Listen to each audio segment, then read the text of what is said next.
কোনো পুরুষ শুধুমাত্র সিঁদুর দান করেই স্বামী হতে পারে না। ভাত কাপড়ের দায়িত্ব নিলেই কখনো স্বামীর দায়িত্ব শেষ হয়ে যায় না। শুধু ভালোবাসা নয়, একজন নারী চায় সম্মান, যত্ন ও ভালোবাসা।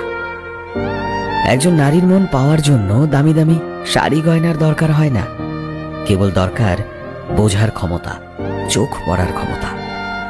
ব্যাস এইটুকুই।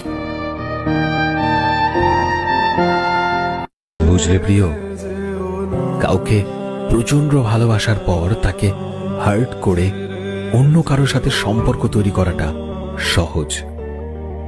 কঠিন হলো একজনকে ভালোবেসে একটা সম্পর্কে থেকে সেই ভালোবাসার মানুষটাকে ভবিষ্যতে স্বীকৃতি দেওয়া।